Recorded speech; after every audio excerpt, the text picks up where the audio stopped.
everyone. Welcome back to Racing America. Today, we're joined by Bryce Miller, one of the KDDP finalists. We're here to chat with him about his season and so much more. Bryce, thanks for joining us today. Yeah, thanks for having me, Taylor. I'm really looking forward to it and can't wait to share a little bit more about the program and my career as well. Before we get into the career in the program, though, I do want to ask you about a certain post on social media, and this might tie into a larger conversation here about merchandise and memorabilia, but you had the coolest post where you were holding like a vintage, like Alan Kulwicki newspaper. You had the hat on.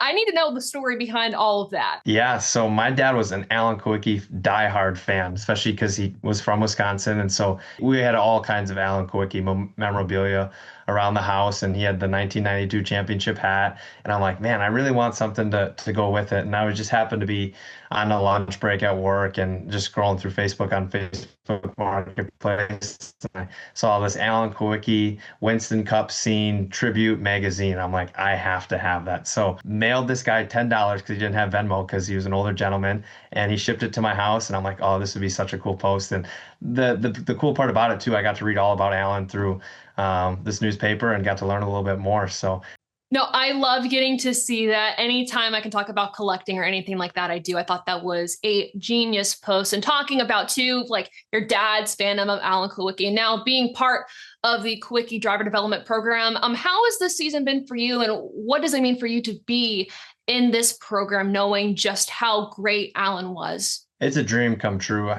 Obviously, from the first year, Ty Majeski won the program, and I grew up watching Ty race super late models all around Wisconsin. So it's something that I've always strived to be in this program, and to finally be in the program is just unbelievable. And we're just trying to make the most of it and doing all kinds of different stuff, and it's made me a better racer on and off the track. So I've got to connect with a lot of different fans and community members that I not normally would have been able to connect with. So, and we got even more planned here coming up because we're only about halfway through the season. So it's just so cool to kind of use Alan's and the KDDP program, Alan's legacy to my benefit and try to make the most of it. So we've been racing where all the tracks that Alan grew up at. So it's been really cool. And hearing from old fans that grew up watching Alan race and you not normally would get to hear has been awesome. And just getting to share that and promote Alan's legacy along the way is pretty cool. You've been racing in the Midwest Truck Series. You've been diving into the world of super late model racing. How would you assess your season so far with those opportunities you have on track? Yeah, it's been up and down. Obviously, this is our first full season of the super late, but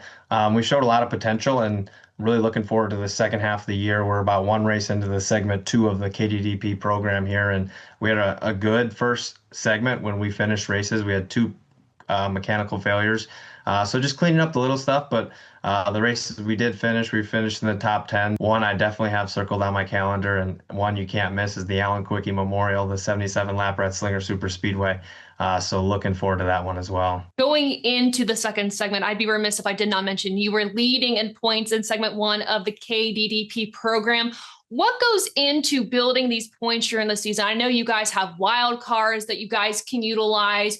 Obviously, things on track, off track to help you build those point standings. But what went into getting that first position in that first segment for you? It's been go since we were announced that we were a finalist, right? There's so much planning and strategizing of what races you're going to go to.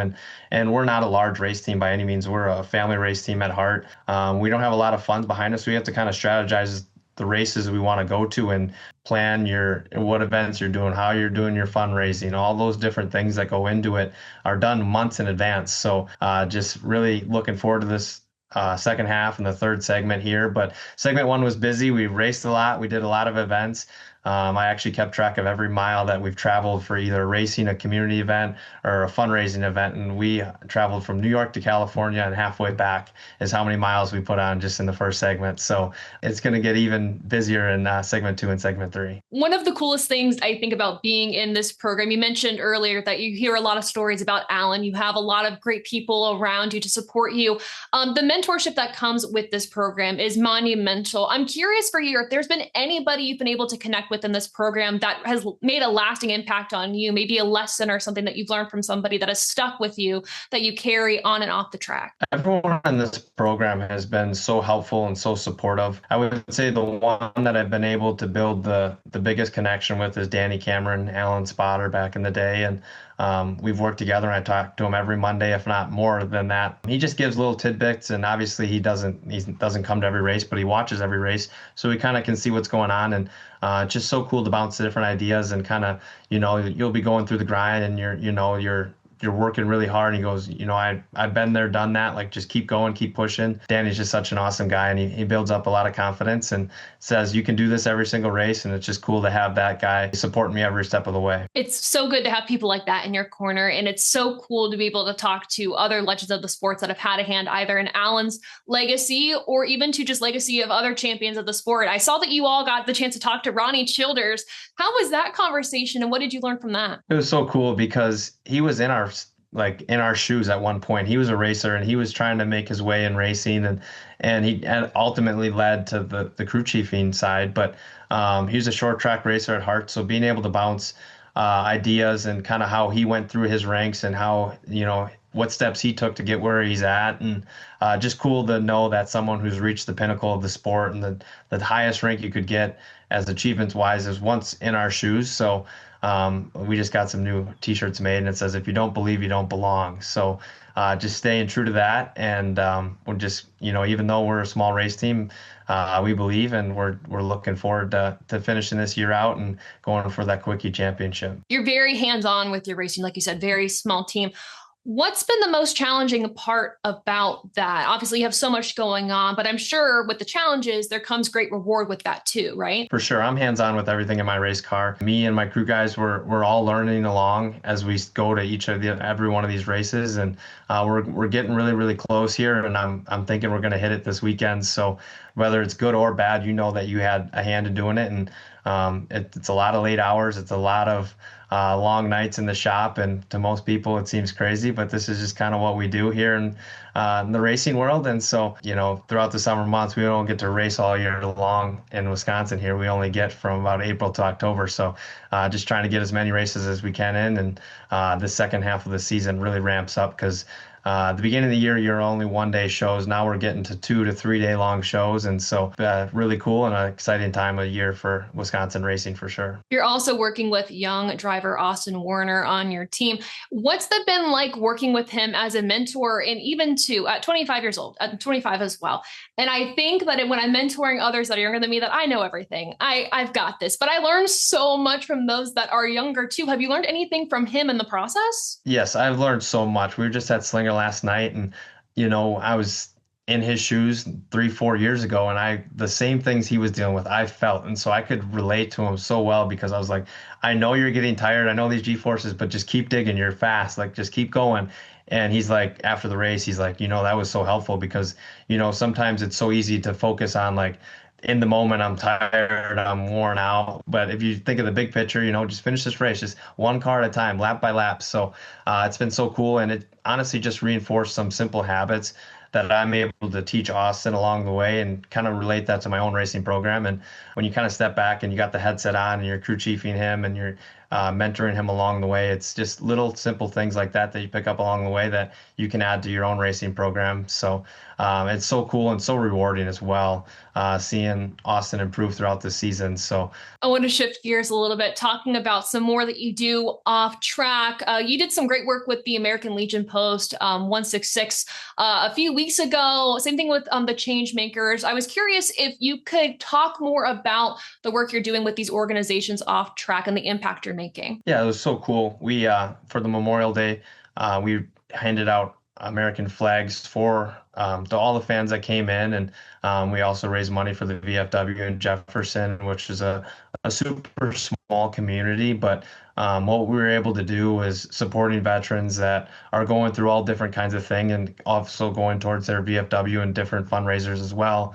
And I got to go to one of their meetings and got to present the check to them, and it was about an hour and a half conversation with all the different veterans, and just those connections that you get to make along the way. And it's a lot of work, but it's so rewarding along the way. And we're doing a big fundraiser at the Slinger Nationals. We weren't able to race it, unfortunately. We're actually going to do a fundraiser there for the Badger Honor Flight, and we're going to sponsor a couple veterans to go to Washington, D.C. So really looking forward to connecting with the Slinger locals there and carry that out throughout the season. I'm going to shift gears yet again here because we had a conversation conversation before the show started about diecast. You have quite a collective, an impressive collection of diecast yourself as well. A lot of them were Matt Kenseth diecast. Can you talk about, like, was Matt Kenseth your favorite driver growing up? Yeah, before I raced, this is what I did. I played with race cars and matchbox cars and all that. Matt grew up 20 minutes from my house, and he raced at all these local short tracks that I grew up going to every single week. So I just naturally was a Matt Kenseth fan, so get to watch him every Sunday for so many years, and then my collection just grew from there. So I'd save up all year round to buy these cars. So that was what I did before I got in a race car. Now my collection slowed down a little bit, and I put my funds towards my own race cars. But from collecting diecast to racing in a race car, now you're headed into the second segment of the KDDP program. What do you need to do in the second segment to keep the momentum going forward, keeping that first point standings? The biggest thing is got to finish races. You got to be there at the end. We have one car, one engine. So it's again, very, very important to take care of your race cars, because the second half of the season here is there's races week after week after week. So finishing races is going to be huge. And I think our setup and our notebooks improved it greatly. So just looking forward to kind of really showcase that here in the second segment. And then I have so many stuff that I would love to tell you about today that I've been working on for about a month or so now that I'm going to announce soon. So stay tuned for that, because we're just so thrilled to be part of this program, and it's such an honor. So just like I said, just maximize this opportunity, and just really looking forward to announcing that stuff soon. And before we wrap this up, anyone you want to thank before we go? Anything you want to plug? Yeah, I'd just like to thank all my sponsors: Smoky Hollow Campground, Club Lamarck, All Weather Armor, Margaritas of Green Bay, Packer Fastener. These guys are what help support a small local team like us. I'd like to thank my crew, my sponsors, and then as well as my parents. They're with me every step of the way and make this possible. So just really thankful for all that. Awesome. Everyone, stay tuned for more news from Bryce coming up here soon. But thank you so much for joining us today on Racing America.